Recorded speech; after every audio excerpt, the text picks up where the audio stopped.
అభివృద్ధి గురించి కాంగ్రెస్ పార్టీ చాలా చిత్తశుద్ధితో నిలబడాలి అని నిర్ణయం తీసుకున్నాం కాబట్టే రాబోయే 1వ తేదీన తిరుపతిలో ఒక సభ పెట్టి ప్రత్యేక హోదా డిక్లరేషన్ ఒకటి కాంగ్రెస్ పార్టీ అనౌన్స్ చేయబోతుంది. ప్రత్యేక హోదా డిక్లరేషన్ ఎందుకు అవసరమో అందరికీ తెలుసు. కానీ అంత ముఖ్యమైన ప్రత్యేక హోదా గురించి ఈ రోజు ఆంధ్ర రాష్ట్రంలో అసలు ఊసే లేకుండా పోయింది. వాళ్ళ రాజకీయ అవసరాల కోసం ప్రత్యేక హోదా గురించి పదే పదే వాడుకున్నారు. కానీ అధికారంలోకి వచ్చిన తర్వాత మాత్రం ప్రత్యేక హోదా ఊసే లేకుండా పోయింది. ఆ రోజు కాంగ్రెస్ పార్టీ 5 సంవత్సరాలు ప్రత్యేక హోదా అంటే ఆ రోజు బీజేపీ పార్టీ చెప్పిన మాట లేదు 10 సంవత్సరాలు ప్రత్యేక హోదా ఇస్తాము అని మోడీ గారు అదే పనిగా తిరుపతిలో సభ పెట్టి మేము 10 సంవత్సరాలు ప్రత్యేక హోదా ఇస్తాము అని ఎంతో భక్తి ఉంది నాకు అని చెప్పుకునే మోడీ గారు తిరుపతి పుణ్యక్షేత్రంలో మాటియడం జరిగింది. అదే తిరుపతి వేదికగా మేము కూడా ఈ ప్రత్యేక హోదా డిక్లరేషన్ ఏ మైదానంలో అయితే మోడీ గారు మాటిచ్చారో అదే వేదికగా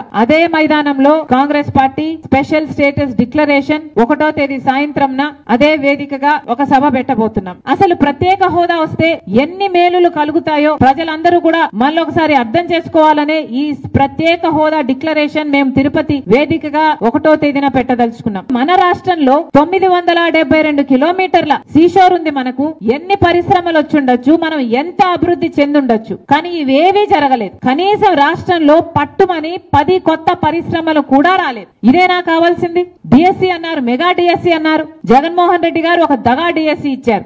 2,30,000 ప్రభుత్వ శాఖల్లో ఉన్న ఉద్యోగాలను భర్తీ చేస్తామని చెప్పారు. ఏపీపీఎస్సీ ద్వారా ప్రభుత్వ శాఖల్లో భర్తీ చేసిన ఉద్యోగాలు కనీసం ఈ 5 సంవత్సరాలలో కనీసం 2-3 వేల ఉద్యోగాలు కూడా కాదు. ప్రతి సంవత్సరం జాబ్ క్యాలెండర్ ఇస్తామన్నారు. మళ్ళీ అది ఒక దగాయ్. ఇలా అందరినీ బిడ్డల్ని ప్రజల్ని మోసం చేసుకుంటూ పోతే ఇక మీకు విలువేముంటుంది? మీకు క్రెడిబిలిటీ ఏమున్నట్టు? అసలు ప్రత్యేక హోదా ఊసే లేకుండా పోయింది. ఈ రోజు ఇది చాలా ఆశ్చర్యం కలిగించే విషయం.